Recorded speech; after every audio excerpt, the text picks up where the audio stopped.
Welcome to the first video of hopefully many on this channel. Something I would like to talk about today is the Creepypasta Ashamed. In this video, I'm going to talk about the story itself and talk about reasons on why I enjoy this story. Now, without further ado, on to the video.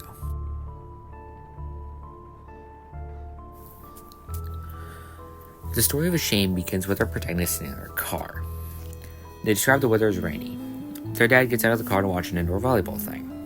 I'm not joking when I say that sentence. The scene is described as an indoor volleyball thing. Our protagonist, like an normal person, asks if they can stay in the car, which their dad said was fine. The protagonist then turns on the radio to their favorite station. Key detail here is that it is raining. Remember that? Anyway, they proceed to pull out their Game Boy and play Fire Red. The protagonist is on Treasure Beach, which is where a majority of this story takes place. Not long after playing, the protagonist begins to get bored, so they decide to grind up their team to challenge the Elite Four for the first time. I'm not 100% sure on how it's been their first time playing the Elite Four, considering their team, but we'll get to that. Their team of Pokemon consisted of a Zapdos named Spark, a Charizard named Flame, a Machoke, a Pidgeotto, and a Golduck. The protagonist then talked about how they wanted to get rid of the Golduck, because they're not a huge fan of it. They didn't like the moveset and they just didn't like the Pokemon. They wave off the idea because they didn't want to grind up another water type to level 51. Further proving my point of how haven't they even attempted the Elite Four yet? They also state that they will just find their 6 Pokemon and then grinding up the others. I will have the Creepypasta link in the description for anyone who wants to read it without my paraphrasing and summarizing, but the next couple paragraphs just talk about their experiences grinding up the Pokemon to get to those levels. One small detail I want to point out, though, is that Shiny's Poach played an important role in this story. Protagonist uses the phrase, "Someone I knew on the internet had said to make sure you always had Pokeballs with you in case one showed up." The one in this situation referred to Shinies. And then it also goes on to say how, and in that same quote is, how pretty they looked. My problem with this statement is that Shiny Persian looks barely different from regular Persian. So I don't know why of all shinies they chose this one. Anyway, back to the story. The protagonist then finds a shiny Persian while they're grinding. They then talk about how it wasn't their first shiny they had found. They had found a shiny Snover and fainted before realizing what shiny was, and how they found a shiny Flygon with their little sister. They got really annoyed with when they found it because their Pokemon were too high of a level to weaken it. They remembered Golduck, who was still very weak and therefore could weaken it. They switched to the Golduck and the battle began. The quote from the text. The shiny Persian attacked with Payday, which didn't bring forth much damage to Golduck. After its turn was over, I chose for my Pokemon to use Rock Smash. Thankfully, it only took off about a fourth of Persian's HP. After it attacked me again with another Payday, I decided one more Rock Smash would be good. I hit with Rock Smash again. It was a critical hit. End quote. The Persian then fainted, leading to the protagonist cursing the Golduck. They continued grinding, and after about 15 minutes, their spirits returned. After some more time, they decided to train Golduck. However, the Golduck just kept missing, which proceeded to annoy the protagonist again. The radio then began to glitch out. It began cutting in and out with static there before finally shutting off. This is all framed as if it's like a supernatural occurrence, like punishing the protagonist for their actions, but it boils down to the fact that it's just raining. After some time, the protagonist got back to the game, training up their Golduck. They say that every time Golduck missed, it played the animation of Pokemon a Pokemon plays when it's hit by the move Astonish. They switch out Golduck and defeat the Pokemon. The next encounter begins and they tell Golduck to attack. But the text appears saying Golduck is too ashamed to attack after the battle. After the battle concludes, they check Golduck's summary. They say that everything about it stayed the same, except Golduck's nature changing from adamant to ashamed. The car radio proceeds to turn on, and after waiting a bit for the shock to go down, the protagonist then blames Golduck for all the weird things that were his fault and decides not to use him. They fly back to the Poke Center and replace Golduck with Hypno. After the Hypno was trained, they got Golduck out of their PC and went to challenge the Elite Four. In the battle against their rival, it was down to Golduck versus Arcanine. With Golduck's Quick Claw, it moved first, but couldn't concentrate and Surf failed. And that is not something that normally happens in a Pokemon game. Protagonist then tries to put Golduck in the PC again, but when they tried, some text popped up reading, "Golduck is sorry and won't mess up again." Angrily, they released the Golduck without problem. The protagonist then feels a wave of regret wash over them, but was unable to retrieve the Golduck, so they pretend like that incident never happened. The Golduck was placed by a Dragonair, and when they went to train on Treasure Beach, they found a Golduck sitting in the grass. They interacted with the Golduck, which causes the text Golduck is dreaming" to appear on screen. A battle started as soon as the text disappeared. The background is described as being in different hues of purple and looked sort of misty.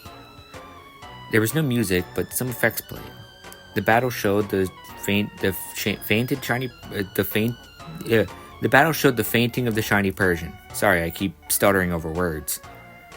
Although it was lighter than before, almost like a ghost. But when the Persian's health reached 0, it remained on screen.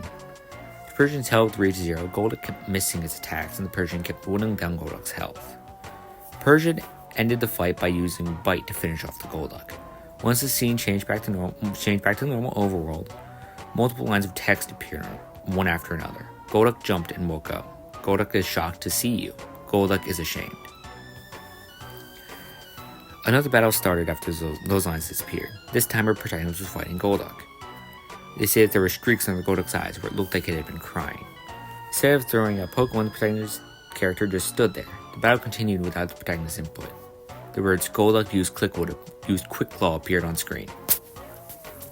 Golduck's sprite then changed. It had Quick Claw puncturing through its stomach, with Golduck's blood surrounding it. Its HP dropped to 0 and fainted. Golduck then was replaced by a similar shiny Persian to the one in Golduck's dream. Parents then sat there in shock, only coming back to reality after their dad had knocked on the car window. He then proceeds to beat the Elite Four, but states that it felt hollow without Golduck.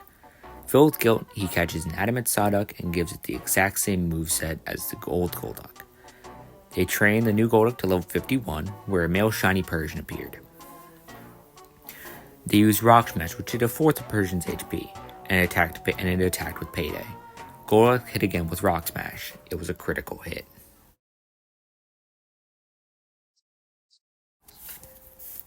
This creepypasta fascinates me because of its twist on its relatability. Though that sounds odd, I love the way that in this story, the protagonist has a genuine hatred towards Golduck. That, at least from my own personal experience, is very similar to how most Pokemon fans are. In my own personal experience, I have a writhing hatred for Cresselia. But I do enjoy how in this story, instead of there's just a one-sided hatred, it feels as if Golduck was listening the entire time. And Golduck essentially felt the emotions that were being thrown at it. And how that ended up affecting him on a psychological level. Which is true in a real life sense. If you belittle and do stuff like that to an actual person, they're going to feel this sense of shame and worthlessness.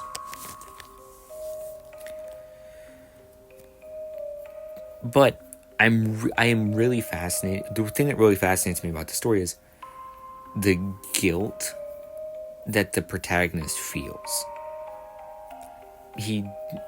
They're all kinds of angry at the Golduck for everything that it's done. But then they proceed to feel guilty after its death. Which is, and I'm sorry to make this all about Pokemon, but it's a Pokemon creepypasta, so you're gonna have to deal with it. But in Pokemon, there's an unspoken rule where it's like, you don't box your starter. You finish the entire game with your starter. And if you were to do beat the final boss in this instance, the Elite Four, without that Pokemon, it feels hollow. Like you didn't deserve it. And Golduck fills that role perfectly, where it's a Pokemon that no one really thinks too much about, but it's there, he exists. But he's just, even though he had caused so much pain, he still felt like a true member, that he should have been there.